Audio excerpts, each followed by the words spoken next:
وعلیکم السلام ورحمۃ اللہ۔ دیکھیے، یہ قرآن اللہ کی کتاب ہے، یہ معجزہ ہے، اور معجزہ عقل کو عاجز کر دیتا ہے، حیران کر دیتا ہے۔ اس کتاب کے اندر متشابہات ہیں اور محکم آیات ہیں۔ محکم آیات کے بارے میں فرمایا ہوا الکتاب، کتاب کی اصل یہ ہے، اور کچھ آیات اللہ نے خود رکھی ہیں ایسے لوگوں کے لیے جن کے دلوں میں زیغ ہے، ٹیڑھ ہے، یعنی ان کے لیے اللہ تعالیٰ نے رکھی ہیں۔ پھر وہ ان متشابہات کو معنی پہنانے کی کوشش کرتے ہیں اور فتنہ برپا کر دیتے ہیں، فتنے میں پڑ جاتے ہیں۔ یہی کچھ ہوا ہے محمد حنیف صاحب کے ساتھ، اور ان کے جو کرتے درتے لوگ ہیں ان کے ساتھ یہی معاملہ ہوا ہے۔ اور وہ آدم علیہ السلام کو کے سجدے کو دلیل بناتے ہیں، حالانکہ وہ سجدہ کس طرح ہوا اور اللہ نے یہ انداز کیوں اختیار کیا، یہ کوئی تشریح نہیں کر سکتا ہے۔ یقین کریں، کوئی تشریح نہیں کر سکتا ہے۔ بالکل اسی طرح جس طرح مالک فرماتا ہے کہ اللہ کا جو عرش تھا پہلے پانی پر تھا، اور پھر مالک نے اس کو منتقل کیا اوپر، اور اس کے بعد اوپر جلوہ فرما ہوا۔ اب یہ کس طرح ہوا، کوئی بیان نہیں کر سکتا، ہمارے عقل کے اندر یہ چیز نہیں آ سکتی، صرف ایمان لانا ہے کہ ہمارا مالک جو بتا رہا بس اسی طرح ہوا ہے۔ اب کیوں ہوا جی، یہ کیا پہلے پانی پر اب اوپر، بھائی کوئی تشریح نہیں کر سکتا ہے، مالک جو چاہتا ہے کرتا ہے۔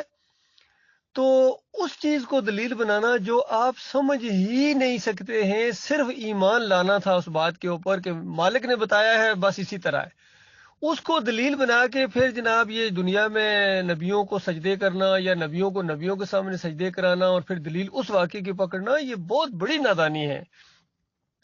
اس کی میں ایک مثال دوں، شاید بھائی غور کریں اور ان کی سمجھ میں یہ چیز آ جائے۔ ہمارے بھائی ہیں، یقین کیجئے دکھ ہوتا ہے، دکھ اس انداز سے ہوتا ہے کہ چونکہ اتنی محنتیں انہوں نے کی ہیں، اتنی مخالفتیں لوگوں کی برداشت کی ہیں، اور پھر بھی ایک شرک کی وجہ سے وہ جہنم کی ہمیشہ کی آگ کے اندر چلے جائیں۔ ایک تو دکھ یہ ہوتا ہے۔ دوسری بات یہ ہوتی ہے کہ یہ جماعت اب آگے بڑھتی جا رہی تھی، ہم نے اللہ کے راستے میں بہت بڑا جہاد کرنا تھا، اور ایسا محسوس ہو رہا تھا کہ یہ بہت تقریب معاملہ ہو گیا ہے، کیونکہ یہ مراکز بھی قائم ہو رہے ہیں، بڑے بڑے یعنی نوجوان ادھر آ رہے ہیں، ایک امید کی کرن ان کے اندر پیدا ہو گئی تھی۔ تو یہ یعنی یہ خوشی والا انداز بھی تھا کہ اس راستے میں جہاد کریں گے، شہادت ملے گی، اور قتال تک ہو سکتا ہم اپنی زندگی میں چیزیں دیکھ لیں۔ تو اس کو انہوں نے بالکل ختم کر دیا۔ یہ بالکل اسی طرح ان کے ساتھ معاملہ ہوا ہے، جب انہوں نے بزدلی دکھائی تو بنی اسرائیل کی طرح، جس طرح بنی اسرائیل نے جب کمزوری دکھائی تو اللہ تعالیٰ نے کہا کہ میں نے 40 سال تک یہ ملک ان کے اوپر حرام کر دیا ہے، اب ادھر بھٹکتے پھرتے رہیں گے۔ تو وہ 40 سال معاملہ ڈیلے ہو گیا۔ تو اسی طریقے سے انہوں نے جب کمزوری دکھائی، نامردی دکھائی، تو اب اللہ بہتر جانتا ہے کتنے سالوں کے لیے، کتنی صدیوں کے لیے معاملہ ڈیلے ہو گیا۔ تو بہرحال وہ گناہ بھی انہی کے اوپر آئے گا۔ تو یعنی اس وجہ سے دکھ ہوتا ہے، اور جو کرتے دھرتے ہیں سارے سسٹم کے، ان کے اوپر غصہ بھی آتا ہے، اور ان کے لیے سخت الفاظ بھی کبھی نکل جاتے ہیں کہ کیا ظلم کیا انہوں نے، کیوں اس طرح کیا ہو، کیوں اس کے اوپر جم گئے ہو۔ اور دوسرا پھر جو پیچھے چلنے والے ہیں، وہ ذرا احساس نہیں ہے ان کو، وہ ذرا سا اگر ان کو سمجھائیں، جن کے کندھے کے اوپر رائفل رکھ کے یعنی صاحب نے فائر کیا ہے ایمان خالص کے اوپر، تو ان کو بھی تو چاہیے تھا، لیکن انہوں نے اپنی جرت ہی نہیں دکھائی۔ تو ان کو میں ایک مثال کے ذریعے اس مسئلے کو سمجھانا چاہتا ہوں۔ بھائیو غور سے سننا اس کو۔ دیکھیے، جس طرح کوئی بندہ اپنا کوئی غلام خرید کے لائے، حالانکہ خریدنے والا بھی انسان ہے اور جس کو خریدا جا رہا وہ بھی انسان ہی ہے، دونوں کی جنس ہی ایک ہے۔ ایک غلام خرید کے لائے، اور جب اپنے گھر میں اس کو لے کے آئے یا اپنے کارخانے میں یا محل میں، جس لیول کا بھی وہ آدمی ہے، اور اس کو آگے سمجھائے بھائی یہ کام تم نے کرنے ہیں، اور یہ کام بالکل نہیں کرنے ہیں، یہ کام کرو گے، ایسا کرو گے تو میں تم سے خوش ہوں گا، تمہیں اچھا اور رکھوں گا، اور تمہارے ساتھ نرمی کروں گا، اور اگر یہ کام کیے تو میں تمہاری چمڑی اتار دوں گا، اس انداز سے اس کو سمجھائے، تو کیا اس غلام کے ذہن میں یہ چیز آ سکتی ہے کہ یہ جو چیزیں مجھے بتائی جا رہی ہیں، یہ جو میرا آقا ہے جس نے مجھے خرید کے لایا، یہ اس کے لیے بھی یہی ہیں، اس میں بھی یہ کام کرنے ہیں، یا یہ کام جن سے مجھے منع کر رہا ہے یہ خود بھی نہیں کر سکتا، اور اگر وہ والے کام اس کے سامنے وہ کرے تو اس کو کیا پکڑ سکتا ہے اپنے آقا کو کہ یہ کام کیوں کر رہے ہو، یہ تو مجھے آپ نے کہا تھا نہ کرنا۔ وہ کہے گا تمہیں کہا تھا، میں تو مالک ہوں اس گھر کا، اس کارخانے کا، میں جو مرضی کروں، خبردار اس طرح کا سوچ تمہارے اندر آئی تو اس انداز سے اس کو ڈانٹ ڈپٹ کر دے گا. حتیٰ کہ غلام سے کم درجے کا معاملہ ہوتا ہے. یہ جو ملازم ہوتے ہیں، نوکر ہوتے ہیں یا ملازم ہوتے ہیں، ان کو بھی جب رکھا جاتا ہے اپنے گھروں کے اندر تو پہلے دن یا دوسرے دن یہ چیزیں بتائی جاتی ہیں کہ یہ کام آپ کی ڈیوٹیاں ہیں بھائی، اور یہ کام نہیں کرنے ہیں ورنہ معاملہ گڑبڑ ہو جائے گا، اس کے معاملات میں دخل نہیں دینا ہے. تو اسی طرح کرتا ہے. کیا وہ سوچ سکتا ہے کہ جو مجھے بتا رہا ہے وہ بھی انہی چیزوں کا پابند ہے؟ ہرگز نہیں. تو بتائیے اللہ کے بندو، جو غلام سے بھی اوپر درجے کا معاملہ ہے جس کو عبد کہتے ہیں، کیونکہ ہم سارے اللہ کے عبد ہیں، اللہ کے بندے ہیں. اللہ نے ہمیں کہیں سے خریدا نہیں ہے، اللہ نے ہمیں بنایا ہے. تو وہ جو حکم دیتا ہے کہ یہ کام کرنے ہیں اور یہ کام نہیں کرنے ہیں، تو ہم کہیں بھائی شاید یہ کام اللہ تعالیٰ بھی اسی طرح کا پابند ہے جس طرح ہمیں حکم دیے جا رہے ہیں. تو ایسی سوچ نہیں ہونی چاہیے. وہ مالک ہے، خالق ہے، جو چاہے کرے. تو وہاں جو اس نے وہ انداز اختیار کیا ہے اپنی ایک مخلوق کو، فرشتوں کو کہا سجدہ کرو، اور وہ ایک دم سجدے میں گرے ہیں. کس طرح گرے ہم نہیں بیان کر سکتے.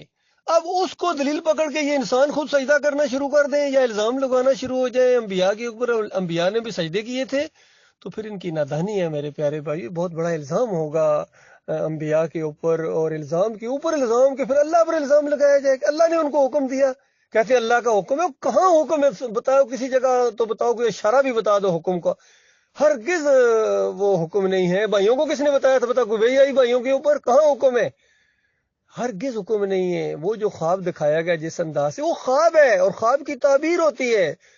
یعقوب علیہ السلام نے وہ تعبیر بتائی ہے 6 نمبر آیت کے اندر، اور ہر بہر وہ سچی ثابت ہوئی ہے، اور اسی کی طرف اشارہ کر رہے ہیں یوسف علیہ السلام کہ ابا جان، میرے جو میں نے بچپن میں خواب دیکھا تھا اسی کی یہ تعبیر ہے. یعنی میرے مالک نے یہ انداز اختیار کیا ہے، غیر محسوس طریقوں سے مجھے کہاں سے کہاں لے آیا، اور آپ لوگوں کو کس طرح وہاں سے یہاں نکال کے لے آیا. اور اللہ تعالیٰ بڑی قدرتوں والا ہے، بڑی دانائی والا ہے. اس نے مجھے باتوں کی تہہ تک پہنچنا سکھایا ہے، حکمت اور دانائی عطا فرمائی ہے. ساری نعمتیں اللہ کی وہ گنوا رہے ہیں، یہ سب کچھ اللہ نے کیا ہے. اور یعقوب علیہ السلام بھی یہی ذہن رکھ رہے ہیں کہ یہ سب کچھ اللہ نے کیا ہے، بلکہ ان کے بھائی بھی یہی ہے کہ اللہ نے دیکھو کیا کر دیا. ہم تو کتنی مخالفتیں کر رہے تھے لیکن اللہ نے کیا کر دیا، اور پھر ایسا ماحول بنا دیا کہ ان کو معافی کی توفیق مل گئی اور اللہ نے ان کو معاف کر دیا. تو اس انداز سے وہ سارا خاندان ہے وہ شکر گزاری کے طور پر اپنے مالک اور خالق کے سامنے سجدے میں گر گئے. یہ سجدہ شکر ہے، اور جو ہے اس کو سجدہ تعظیمی کہنا یہ بالکل قرآن کی تعریف ہے، قرآن کا انکار ہے، پورے قرآن کی دعوت کا مذاق اڑانا ہے.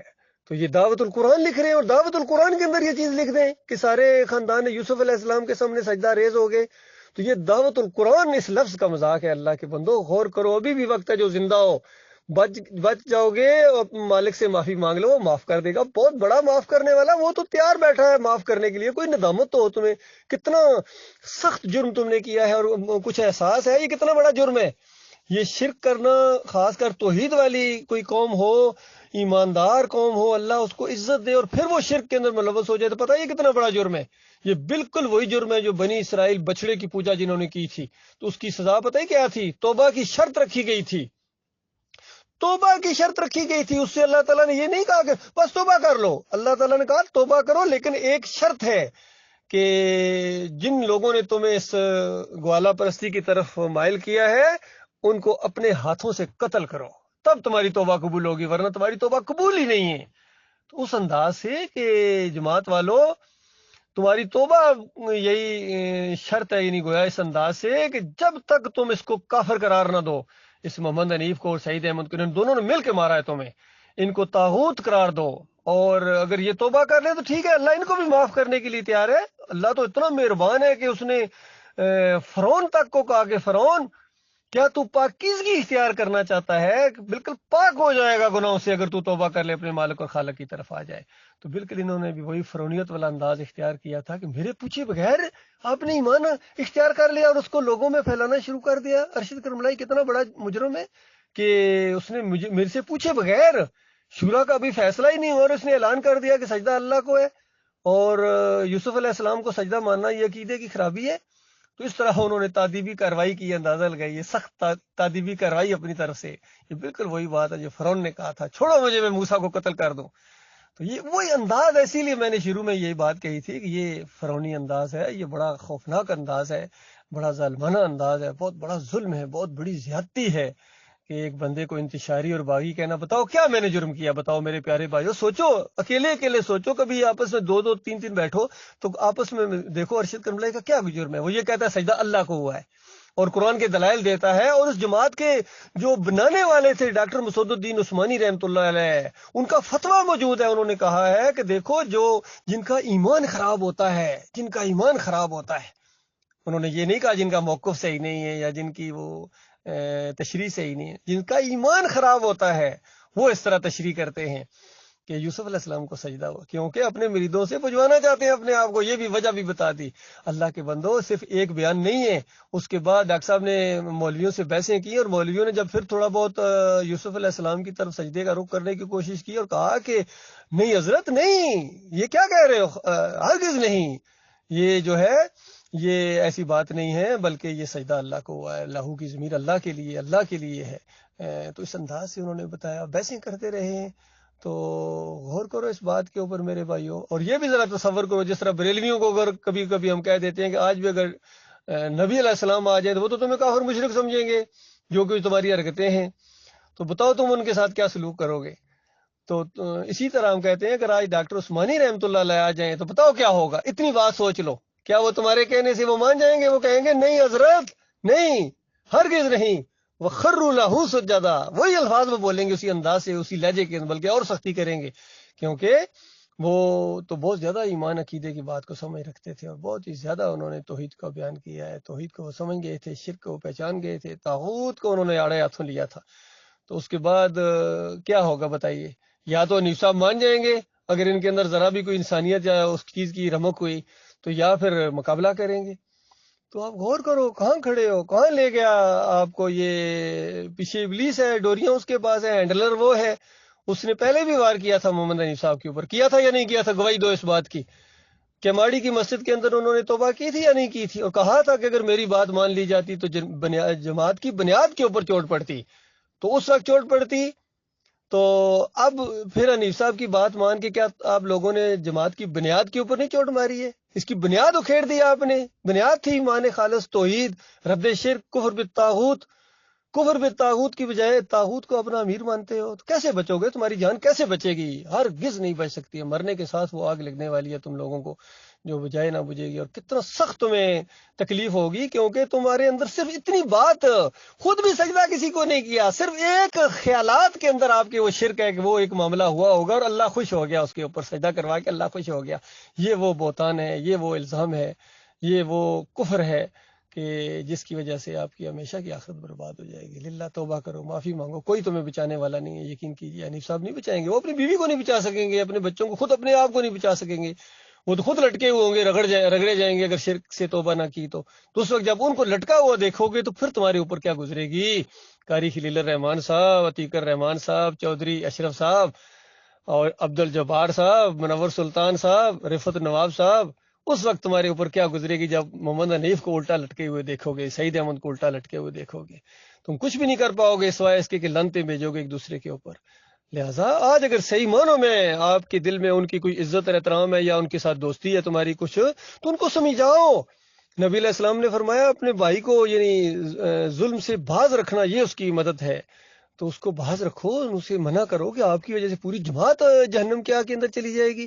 ہمیں تو اللہ نے بچا لیا، یقین کیجیے ہمارے کوئی اپنی وہ نہیں ہے کہ ہم بڑے وہ تھے، نہ، ہمارے مالک نے ہمیں بچایا ہے، اور اس انداز سے دلائل پر دلائل آتے چلے جا رہے ہیں۔ ہمارا ایمان تو ہر روز اس معاملے میں بڑھتا چلا جا رہا ہے، اور جس وجہ سے آپ کو شیطان نے ورگلایا ہے وہ چیزیں بھی محسوس ہو رہی ہے۔ تو ہم سے یہ امید کیسے رکھتے ہو کہ ہم تمہاری وجہ سے جہنم کی آگ کے اندر خود جان بوجھ کے چھلانگ لگا دیں گے؟ کبھی نہیں لگائیں گے۔ ہمارا مالک ہمیں قائم رکھے گا، اسی نے قائم رکھا ہوا ہے۔ تو للہ واپس آ جاؤ، اور جماعت کو پھر اسی طریقے سے آگے بڑھاؤ، اور خاص کی جو باغیوں کے گروہ ہیں جن کا بھی ذکر کیا ہمارے معراج الدین صاحب نے، ان کے لیے بھی کھلی دعوت ہے کہ تم لوگوں نے بھی معاملہ تھوڑا ٹیڑھا کرنے کی کوشش کی ہے، تمہاری کامیابی نہیں ہے، تم آگے نہیں چل سکو گے، کیونکہ پٹڑی جب بے شک تھوڑی بدلی ہوئی ہے ابھی آپ کی، محمد حنیف نے یو ٹرن لے لیا ایمان عقیدے سے پھر کے شرک کی طرف آ گئے، لیکن آپ لوگوں نے تھوڑا سا راستہ بدلی کیا ہے، تھوڑا سا اس کو ابھی بہت معمولی ہے چونکہ ساتھ ساتھ جا رہی ہے پٹڑی، لیکن آگے جا کے آپ نہیں چل سکیں گے کبھی بھی۔ تو جو آپ کے اندر یہ خرابیاں آ گئی ہیں، چاہے یہ یعقوب علی کے اندر معاملہ ہو کہ وہ جس طریقے سے وہ اس چیز کو لیتے ہیں کہ یہ معجزہ ہو ہی نہیں سکتا. کیوں نہیں معجزہ ہو سکتا ہے؟ جب نبی علیہ السلام لکھنا پڑھنا نہیں جانتے ہیں، روایتوں میں آ گیا کہ خود لکھ دیا، خود مٹا کے خود لکھ دیا، تو بتاؤ اسی کو تو کہتے ہیں پھر معجزہ ہے. ڈاکٹر صاحب یہ نہیں کہا کہ میں کہتا ہوں یہ معجزہ ہے. ڈاکٹر صاحب کہتے ہیں اگر کوئی اس طرح تشریح کرتا ہے تو پھر وہ معجزہ ہے، یعنی یہ معجزانہ پھر بات ہے، یعنی ایسا بندہ بھی صحیح العقیدہ ہے. اور یہ جو اختر بیگ لوگ مومنوں کے اوپر کفر و شرک کے فتوے لگاتے ہیں، یہ بھی بہت ہی بڑا گناہ ہے، اس سے بھی توبہ طائب ہو جاؤ، پیچھے ہٹو. اور فیاض محمود باجوہ صاحب بھی جس انداز سے انہوں نے یہ بات کہی ہے، اور عبید الرحمان نے کہی ہے کہ ہم یہ سوالات اپنے سر نہیں لیتے ہیں، تو کیوں پیچھے ہٹے ہو؟ کیوں سر نہیں لیتے ہو؟ آپ تو اس کا مطلب آپ کو یقین نہیں ہے، آپ کے اندر وہ جرت نہیں ہے کہ ان کافروں مشرکوں مسلک پرستوں کی آنکھوں میں آنکھیں ڈال کر کے بات کرو. ان کی آنکھوں میں آنکھیں ڈال کے بات کرنی ہے، ذرا برابر ہمیں شرمندگی نہیں ہے. ہم تو فخر محسوس کرتے ہیں کہ ڈاکٹر صاحب نے جس انداز سے سوال جواب دیے ہیں بالکل پرفیکٹ دیے ہیں، آنکھوں میں آنکھیں ڈال کے دیے ہیں. اسی انداز سے ہم بھی جواب دیں گے انشاءاللہ. توحید کی دعوت آگے بڑھائیں اور اس طرح مل کے معاملہ کریں. اگر آپ کے اندر ذرا بھی کوئی اس دعوت کے ساتھ لگاؤ ہے، اور اگر واپس آنے کے لیے تیار نہیں ہو، ایک ہونے کے لیے تیار نہیں ہو، تو پھر گواہ رہنا کہ ہم اللہ کے فرما بردار ہیں، ہم اللہ کے مسلم ہیں، ہم پیچھے ہٹنے والے نہیں ہیں. یا تو ہماری جان جائے گی اس دعوت کے پھیلانے کے لیے، یا یہ دعوت غلبہ پکڑے گی، بس اس کے علاوہ کوئی اور معاملہ نہیں. یہ ہمارا آخری فیصلہ ہے. لہذا یہ اپنی چھوٹی چھوٹی یہ جو ہے نا مسلکیاں اور چھوٹی چھوٹی یہ ان کی ختم کرو، یہ دستبردار ہو جاؤ، بالکل ختم کرو اس اپنی عمارت کو. یہ جو یعقوب علی کی عمارت یہ غیر شرعی ہے، دائیوں کی غیر شرعی ہے، اور عبید الرحمان کی غیر شرعی ہیں بالکل. یہ قرآن کے مطابق نہیں ہے، یہ ان کی باغیانہ انداز ہے، باغیانہ سوچ ہے. اور بغاوت کوئی معمولی جرم نہیں ہے. نبی علیہ السلام نے فرمایا بالشت برابر بھی جو جماعت سے ہٹ کے مرے گا، بالشت برابر. آپ تو ہزاروں میل دور ہو گئے، آپ تو مہاجرائی پر اتر آئے. بالشت برابر بھی جو پیچھے ہٹا وہ جاہلیت کی موت مرے گا.